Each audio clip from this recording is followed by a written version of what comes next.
हरिओम. योगदास श्री जय गणेश जोशी लिखित श्रीकृष्ण युद्धातील द्वंद्वयोग भाग 2. रशिया जगात 2 क्रमांकाचा महासत्ता झाली. जर्मनी आणि जपानने जागतिक बाजारपेठ काबीज केली. हे सर्व देश युद्धानंतर राखेतून वर आले. एकूणच युद्धाच्या निमित्ताने जगात अनेक शोध लागले. अणूचा शोध मूलतः युद्धासाठीच लागलेला आहे. परग्रहावर जाण्याची उर्मी युद्धामुळेच झाली आहे. अनेक सुविधा युद्धासाठी केल्या गेल्या आणि मग त्या नागरिकांसाठी वापरायला मिळाल्या. युद्धज्वर जनतेला एकत्र आणतो, सर्वांमध्ये एकोपा नांदू लागतो. जय जवान जय किसान असा नारा दिला जातो. जवानांना आदर दिला जातो. देशप्रेम उफाळून येते. जनता देशासाठी काहीही करायला तयार होते.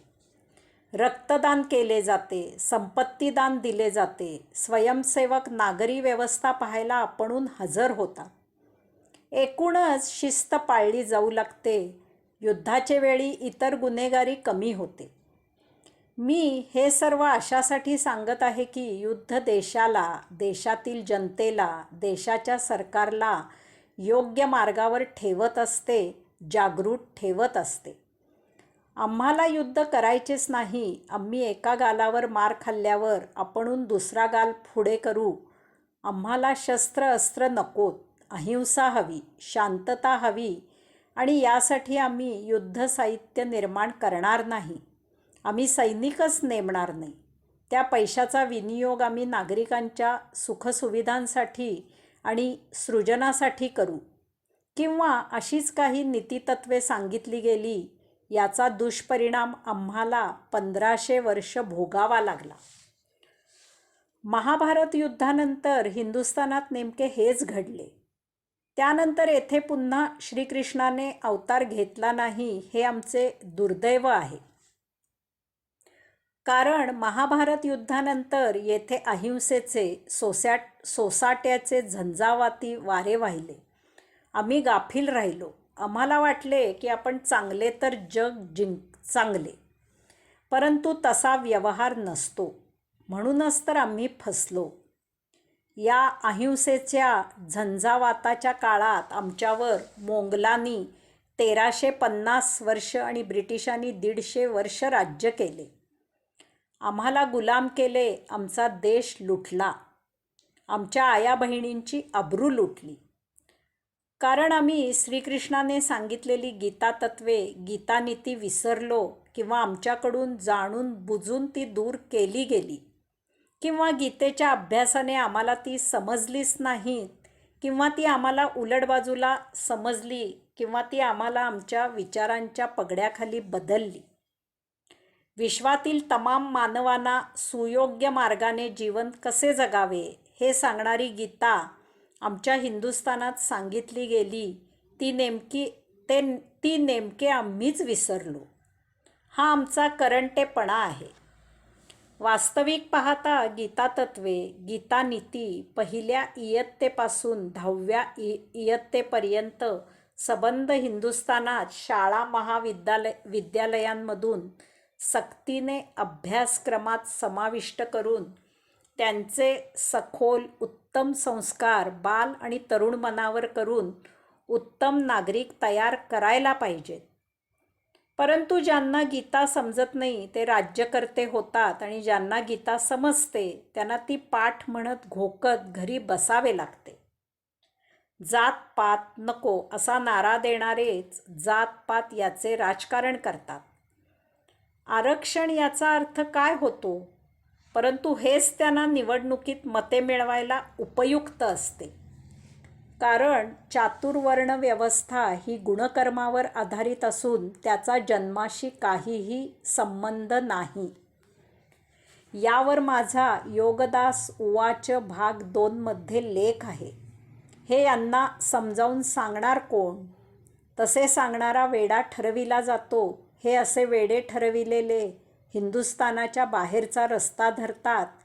तेथे त्यांच्या बुद्धीची कदर केली जाते आणि उपयोगही करून घेतला जातो. हिंदुस्थानामधील तंत्रज्ञान, कौशल्य हिंदुस्थानात वापरले जात नाही. यामुळे मूर्ख भोगितो राज्य, वैभवा पंडित फिरत भिकारी अशी येथे परिस्थिती आहे. शिखरावर कायमस्वरूपी वास्तव्य करायचे असल्यास त्या शिखराच्या खाली खोल दरी असून जरा जरी पाऊल वाकडे पडले तरी त्या दरीत कडेलोट होऊ शकतो याचे भान असावे लागते. तसेच युद्ध न करता अहिंसा, शांतता हवी असेल तर आपल्याबद्दल समोरच्याला खात्री हवी की त्याच्या गालावर चापट मारल्यास हा समोरच्याचे दोन्हीही गाल फोडून काढेल.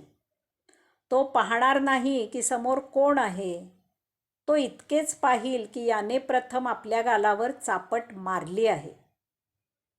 आज अमेरिका, रशिया, चीन किंवा अशाच इतर देशात जितकी असतील त्याहीपेक्षा महाभयावह संहारक अस्त्रे आणि शस्त्रे महाभारत काळात आमच्याकडे होती. त्यावेळी आम्ही इतर ग्रहांवर जा ये करत होतो, परंतु महाभारत युद्धानंतर अहिंसा आणि शांतता याच्या अतिरेकामुळे ही आमची विद्याच आम्ही नष्ट केली. विद्या नष्ट करायची नसते, तर ती जेव्हा पाहिजे तेव्हा आणि पाहिजे तितकी वापरायची असते. त्यासाठी ती सतत जोपासायची असते. शस्त्र सतत पारजून तयार ठेवायचे असते. याचा अर्थ ते विनाकारण वापरायचे असे नाही, तर वेळ आल्यास ते वापरायला तयार ठेवावे लागते. जणू काही शत्रू समोर आत्ता येऊन उभा राहिला आहे आणि आता केव्हाही युद्ध सुरू होऊ शकते असे गृहीत धरून आपण आपली युद्ध सज्जता सतत अत्याधुनिक करून तयार ठेवली पाहिजे. युद्धाचा सराव सतत करत असले पाहिजे. युद्धज्वर सतत तेवत ठेवला पाहिजे.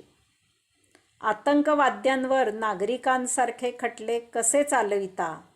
त्यांना ठार करा.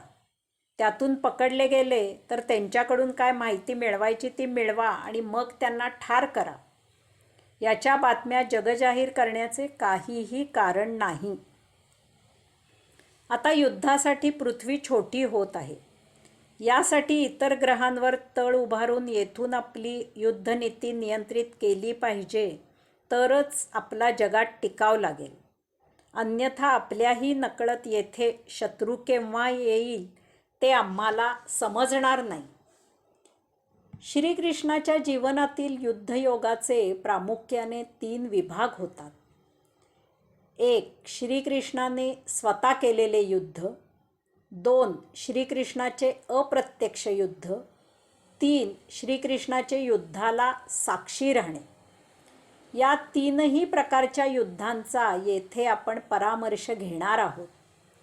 यामधून श्रीकृष्णाने जे तत्त्वज्ञान सांगितले ते श्रीमद्भगवद्गीता म्हणून विश्वविख्यात आहे. यावर मी दीर्घ निरूपण केले आहे आणि ते पुस्तक रूपाने 4 खंडात उपलब्ध आहे. हरिओम.